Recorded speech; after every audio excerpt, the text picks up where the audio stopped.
तो आज हम आए हैं दधेड़ू खुर्द में। दधेड़ू खुर्द में अब आज हम सब के लिए एक बेहद खुशी का मौका है। हमारे भाई अब्दुल रहमान ने out of 720 602 marks NEET exam में हासिल किए हैं। हम सब के लिए बेहद खुशी का मौका है और हम आए हैं इनके घर, अब्दुल रहमान साहब के घर। तो मैं थोड़ा सा फैमिली बैकग्राउंड बताना चाहूँगा कि अब्दुल रहमान साहब दधेड़ू से फेमस गम्मन फैमिली से हाजी इस्माइल साहब के पड़पोते और जनाब नियामुल साहब के पोते होते हैं। और इनके वालिद साहब जनाब डॉक्टर गालिब साहब वेस्टर्न यूपी के बेहतरीन आई सर्जन हैं। बहुत बहुत मदद करते हैं गरीबों की। और इनकी अम्मीजान भी जो है वो मेडिकल ऑफिसर हैं अब्दुल रहमान साहब की। माशाल्लाह बहुत अच्छी क्वालिफाइड फैमिली है। और अब्दुल रहमान साहब ने जो ये अचीवमेंट है ये बहुत बड़ा अचीवमेंट है, क्योंकि इन्होंने फर्स्ट अटेम्प्ट में 602 मार्क्स हासिल किए हैं आउट ऑफ 720। हम सब के लिए बेहद खुशी का मौका है। आइए इसी खुशी को बांटते हैं और पूछते हैं अब्दुल रहमान साहब से कि उन्होंने इस इतने मुश्किल एग्जाम को फर्स्ट अटेम्प्ट में कैसे क्लियर किया।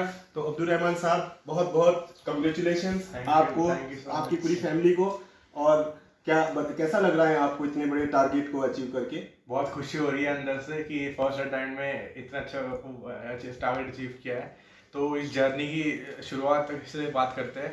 शुरुआत में जब मैं 10th में था तो 10th में मैंने एक एग्ज़ाम होता है आकाश इंस्टीट्यूट का एंथे करके, तो मैंने वो एग्ज़ाम अटेम्प्ट किया था और उसमें मुझे एक अच्छा स्कोर मिला था। तो उस स्कोर की वजह से मुझे आकाश डिजिटल में एक स्कॉलरशिप मिल गई थी 65% की। तो फिर मैंने जो आकाश डिजिटल प्लेटफॉर्म है जो बेसिकली ऑनलाइन पढ़ाते हैं वो ज्वाइन किया। फिर मैंने अपनी जो पूरे 11th-12th की जर्नी है कोई बाकी दूसरे ट्यूशन नहीं लगाए, सिर्फ आकाश डिजिटल से ट्यूशन किया, अपने स्कूल का भी साथ साथ और साथ साथ नीट की भी कोचिंग करी। तो अब फिर जब स्टार्टिंग में हो गया, फिर स्टार्टिंग में थोड़ी डिफिकल्टी आ रही थी कि दोनों स्कूल का कैसे मैनेज करेंगे, नीट का कैसे मैनेज करेंगे।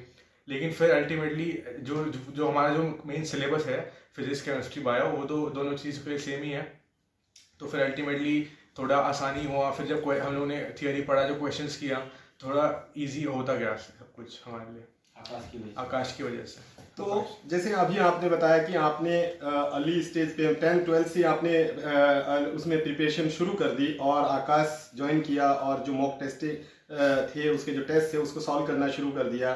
तो ये बेटर प्लानिंग आपकी स्ट्रेटेजी रही नीट को क्लियर करने में।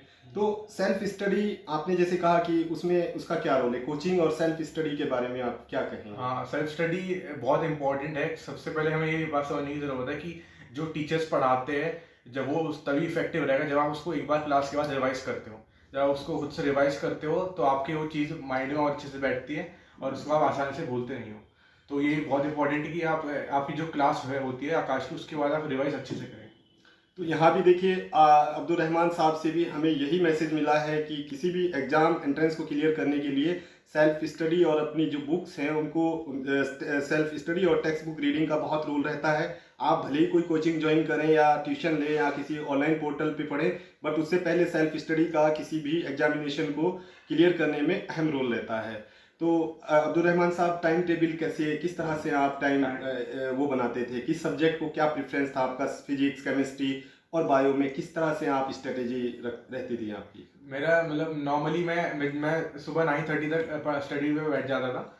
मतलब सब मैनेज करके मैं 9 o'clock तक उठ के 9:30 तक मैं पढ़ने बैठ जाता था।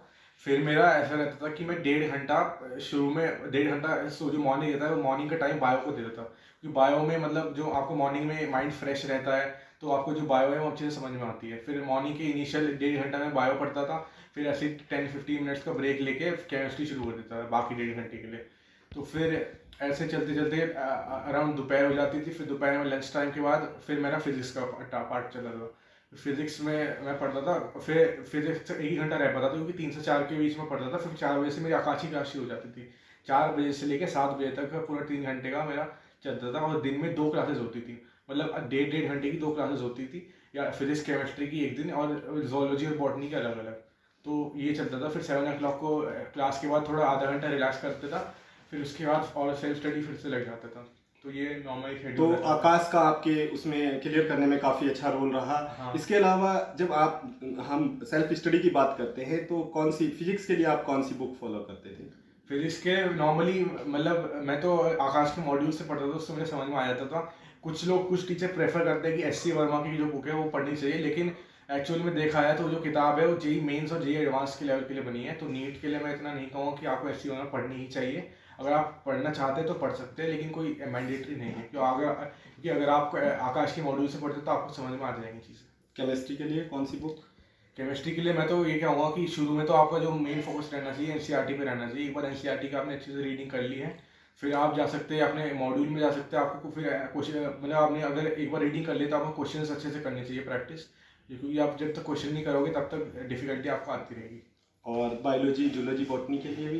बायोलॉजी, जोलॉजी, बॉटनी में तो ऐसा है कि आपको एकदम एक लाइन एनसीईआरटी की अच्छे से पता होनी चाहिए, क्योंकि एक लाइन में से जो नीट में है क्वेश्चन कहीं से भी बना देते हैं। तो जो मैं सबसे ज़्यादा प्रेफरेंस दूंगा बायो की एनसीईआरटी आपको कम से कम पूरी अपनी जर्नी में कम से कम 5 या 6 टाइम्स पूरी अच्छे से पढ़ लेनी चाहिए एनसीईआरटी स्पेशली। तो मैं सबसे पहले जो प्रेफरेंस दूंगा बायो की एनसीईआरटी को दूंगा, फिर सेकंड प्रेफरेंस केमिस्ट्री की एनसीईआरटी को, और थर्ड प्रेफरेंस फिजिक्स की एनसीईआरटी को।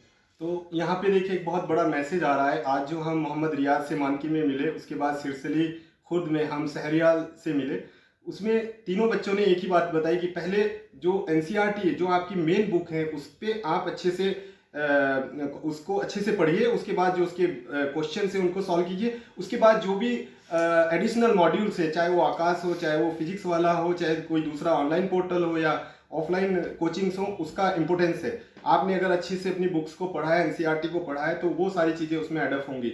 यही हमें अब्दुल रहमान साहब ने बताया है। तो अब्दुल रहमान साहब, अभी आपने नीट बहुत बड़ा अचीवमेंट है, तो इसके बाद आपका क्या मेन गोल होता है? क्या सोचा है आपने, किस तरह से? मेरा गोल तो ये है कि अब जब इंशाल्लाह जब कॉलेज में एडमिशन हो जाएगा तो फिर एमबीबीएस करेंगे। एमबीबीएस के बाद एमडी मेडिसिन की तरफ जाएंगे पोस्ट ग्रेजुएशन करने के लिए। फिर वहाँ से हमारा ड्रीम है कि कार्डियोलॉजिस्ट की ब्रांच में जाना है। तो फिर ये मेन वो है। हम सबकी दुआएं हैं कि आपको अच्छा कॉलेज मिले, अच्छा आप इसमें प्रोग्रेस करें और अपने कम्युनिटी की, अपने कंट्री की आप सर्विस करें, अच्छे से उसको सपोर्ट करें। अपनी जो सोशल एक्टिविटीज़ है उसमें भी आप पार्टिसिपेट करें। तो आप जो बच्चे अभी जो नीट की प्रिपरेशन कर रहे हैं, उनके लिए क्या स्पेशल एक मैसेज आप देना चाहेंगे कि ये मैं स्पेशल है, मैं ये बताना चाहूँगा? मैं यही बताना चाहूँगा कि अक्सर ऐसा होता है कि जब हम मॉक टेस्ट दे रहे हैं तो उसमें मार्क्स हमारे कम आ जाते हैं कभी कभी। तो वो देख के कम मार्क्स देख के डिमोटिवेट नहीं होना है हमें सोचना है कि हाँ चलो हमारी यहाँ है गलती हुई तो उस गलती पे सुधार करना है। तो आप अल्टीमेटली आप जो फाइनल एग्जाम है नीट, उसमें आप अच्छा करके आओगे। भले ही आपके शुरू मॉक टेस्ट में 500 आ रहे हो, 450 आ रहे हो, कैसे भी मार्क्स आ रहे हो, अल्टीमेटली अगर आप अपने मिस्टेक्स को एनालाइज करोगे तो अल्टीमेटली आप फाइनल एग्जाम में अच्छा करके आओगे। तो यही बहुत अच्छा मैसेज अब्दुल रहमान ने हमें दिया है कि किसी भी जर्नी में, किसी भी एग्जाम की प्रिपरेशन में अप एंड डाउन्स आएंगे, पर उनसे आपको घबराना नहीं है। उसमें स्टेप बाय स्टेप आपको प्रोग्रेस होती चली जाएगी और one day you will get the good results. तो अब्दुल रहमान साहब, अभी जैसे आपने बताया कि ये है, तो अभी इसमें आपके फैमिली मेम्बर्स का सबसे ज़्यादा मतलब किस तरह से आपको कॉपरेशन मिला और कैसे क्या सपोर्ट था, किस तरह से कुछ कहना चाहेंगे? हाँ, मतलब पेरेंट्स भी मोटिवेट करते रहते थे कि अभी अगर मेरे किसी टेस्ट में कम मार्क्स आ गए तो फिर बताते थे कि अभी कोई बात नहीं, अभी देखो कहाँ गलतियाँ करी है, फिर अगले टेस्ट में और अच्छा परफॉर्म करना। और मतलब मम्मी अगर मुझे एग्जाम में मतलब तैयारी करना है, कभी चाय चाहिए होती है तो मम्मी मतलब बना देती है चाय, ताकि एकदम एक्टिवनेस आ जाए फिर से माइंड में। अगर थकान के बाद फिर से एक्टिवनेस आ जाती है चाय पीने के बाद।